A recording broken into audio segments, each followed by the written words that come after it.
Good morning, everybody. I'm going to talk today about the fight on the right. What is the right wing? Sometimes people say to me, look, there is no right and left. We need to get out of this paradigm of thinking in these terms because that's just division and that's creating division and we all need to be united. I don't actually subscribe to that point of view. I think those terms are still valid and meaningful. And I have no problem with being called someone on the right or even the hard right. I often get called on the far right, but I mean, that's a pretty meaningless phrase today because that's been thrown out as a smear so often. And it just means you're not a cultural Marxist who is trying to cancel anyone who doesn't believe all these ridiculous things that are coming from the far left, such as gender ideology and this continual anti-white racism that you get. So I've got no problem with that. But let's talk about three different streams of people on the right who actually are very different from each other, but often claim that this is what the right really is. Now, I'm a social conservative. Which means I believe in traditional family values, national sovereignty, freedom, free speech, and our fundamental freedoms that come from common law in Anglo-Saxon countries. For the freedom of expression, freedom to trade, freedom to assemble, and all other good things. You know, we generally come from a culture in England and countries whose legal systems have derived from England of common law, where you are allowed to do anything you like as long as it is not specifically prohibited because it causes harm, loss, or damage to another living man or living woman. And that's just the basic fundamental principles of how we organize ourselves, and they're good.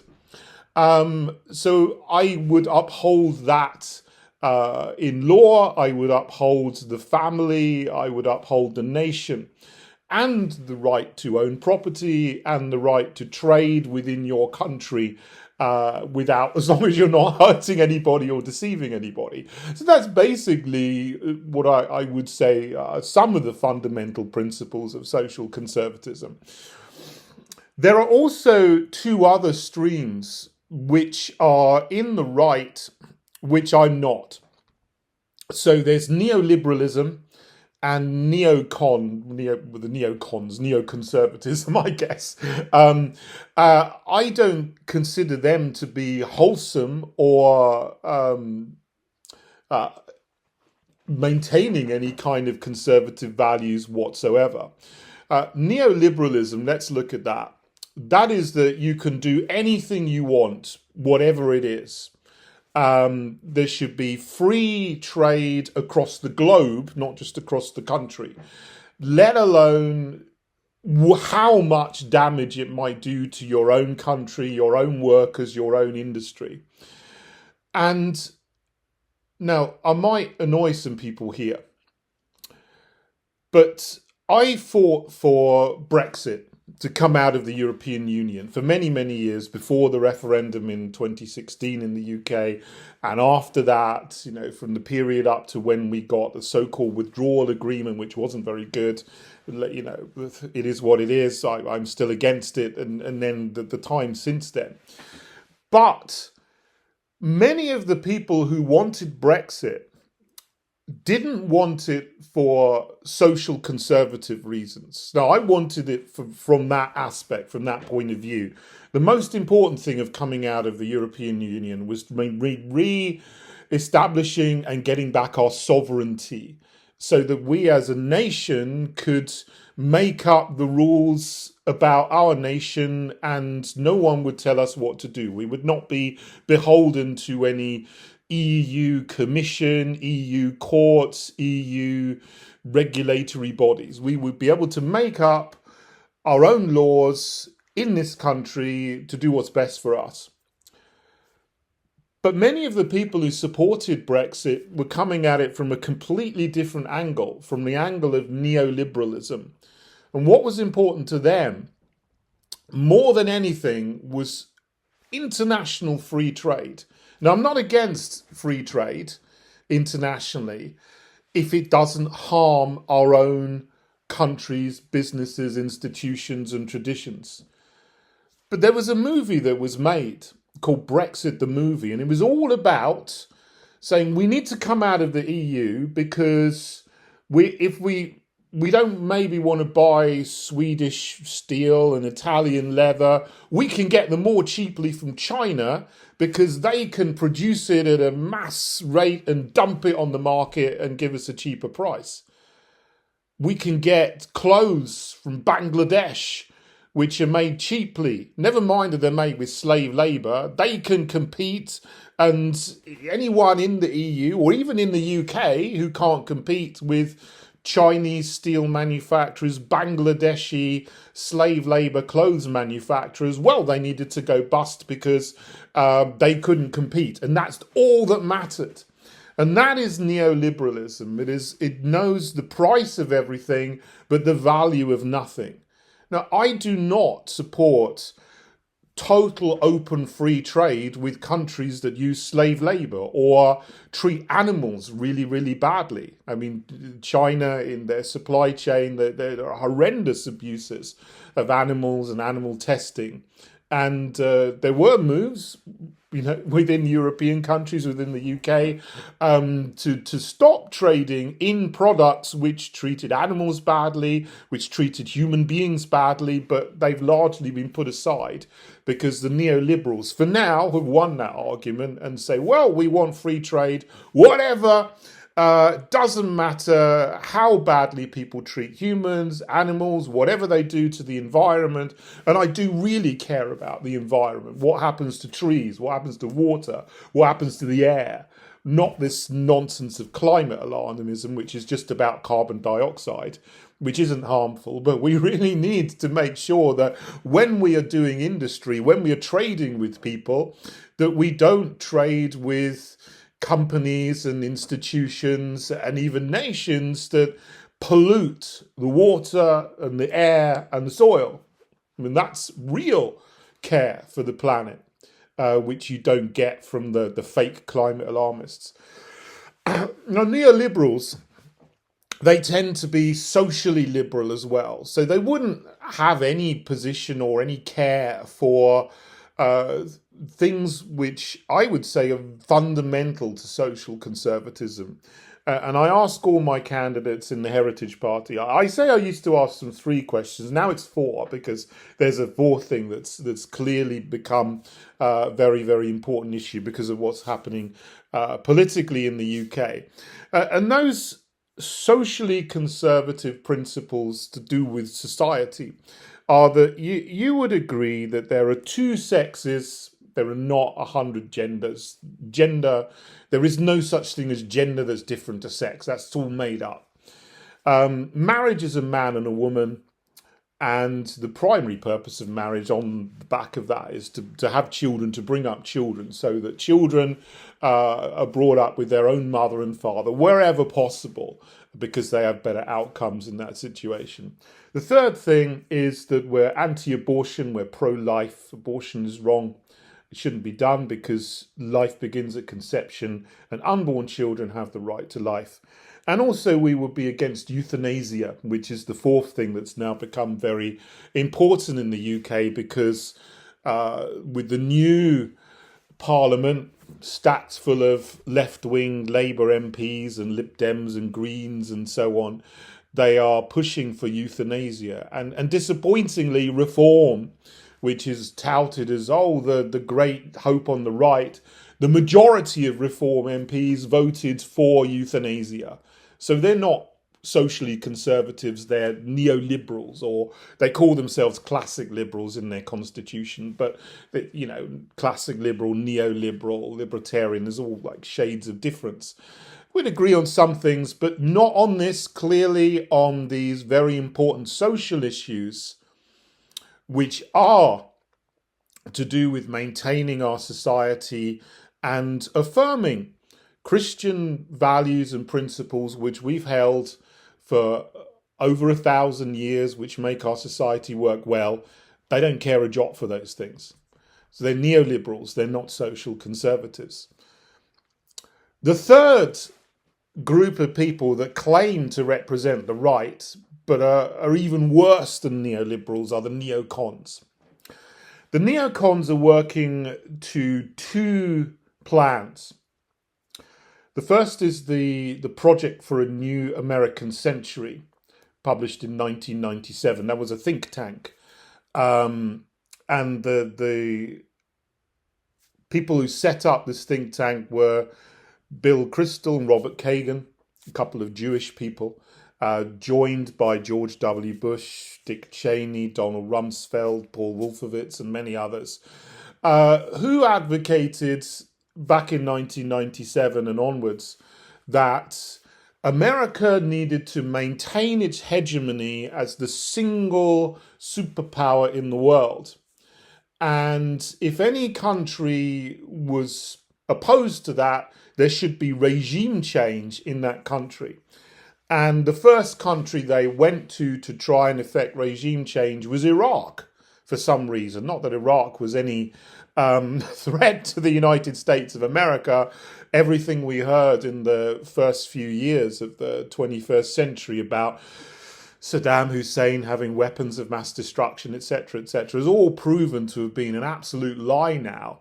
But they went in and effected regime change in Iraq. And then we know the famous speech by General Wesley Clark that said that actually it's not just Iraq, there's 7 countries in the Middle East and North Africa and East Africa they wanted to effect regime change in, which was Iraq, Syria, Lebanon, Libya, Somalia, Sudan, and then finishing off with Iran.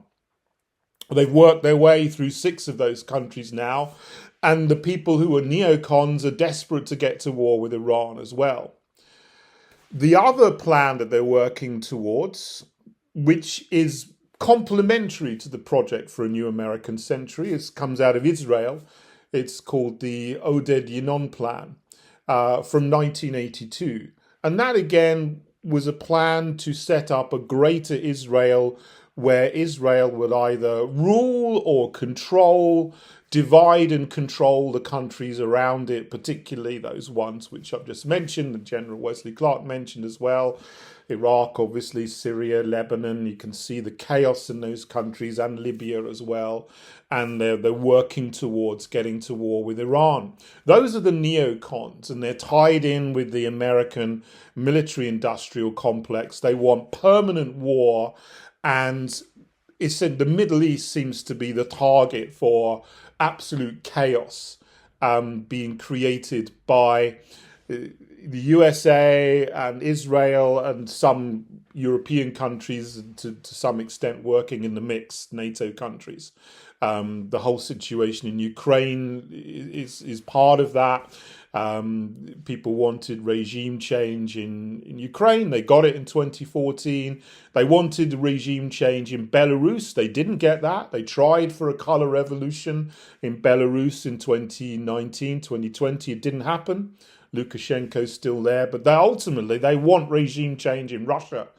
And they want to go in and divide up Russia into 20 little statelets that they can control, like they very much control some of the countries in Europe these days. That's all part of the plan for the New American Century, causing regime change in countries which would oppose US hegemony, tied in with Israel ruling over the Middle East. And that's absolutely disastrous and destructive. And it's nothing to do with social conservatism whatsoever. So there are battles on the right and different factions which are absolutely nothing to do with each other, claiming that this is what the right should be.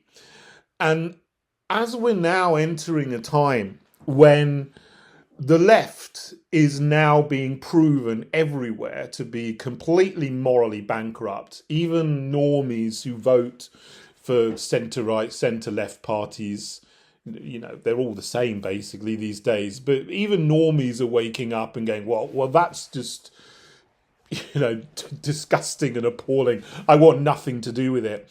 And are now looking towards the right, because essentially, if you're not anyone right of Marx is a far right person these days, according to the mainstream media. But people are looking for alternatives because the centre right and the centre left parties, I mean, in the UK, you've had the fake Conservatives and you've had Labour, one after the other for so long, and they've both been disastrous.